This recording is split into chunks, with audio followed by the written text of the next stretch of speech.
Football খেলা যেমন দেখতে আনন্দের উল্লাসের, তেমন কি খেলতেও আনন্দের উল্লাসের। কিন্তু এই আনন্দ উল্লাস করতে করতে আমরা অনেকেই অনেক ভুল ত্রুটি করে ফেলি। যেমন আমাদের খুব কাছের বন্ধু বান্ধব আছে, আত্মীয় স্বজন আছে, তাদের সাথে ট্রোল করতে করতে না একটা পর্যায়ে আমাদের তাদের সাথে সম্পর্ক নষ্ট হয়ে যায় খুব বাজেভাবে। তো এই খেলাটা আসে 4 বছর পর একবার। তো এই খেলাটা আমরা আনন্দ হিসাবে নেই সবাই, বা উল্লাস করি, এমন কিছু করব না যেন কারো ক্ষতি হোক। হ্যাঁ, আবার এর পর্যায়ে যে আমরা ট্রল করতে থাকি, একজনকে ব্যঙ্গ করে কথা বলতে বলতে বলতে বলতে এমন একটা পর্যায়ে যে হাতাহাতির পর্যায়ে যায়। আবার ওই ফেসবুকে অনেক ধরনের এই ভিডিও দেখি, এখন খুব এক্সট্রিম লেভেলের এই জিনিসটা বেড়ে গেছে। তো আমরা এই জিনিসটা এই 4 বছর পরে এই ফুটবল খেলাটা আসে, তো আমরা চাইবো যে এটা আনন্দ হিসাবে নেই, উল্লাস হিসেবে নেই, এমন কিছু করব না যেন কারো ক্ষতি হোক, কারোর সাথে সম্পর্ক নষ্ট হোক।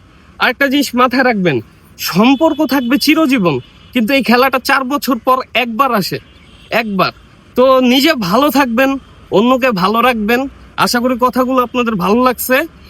ভালো থাকবেন। আসসালামু আলাইকুম সবাইকে।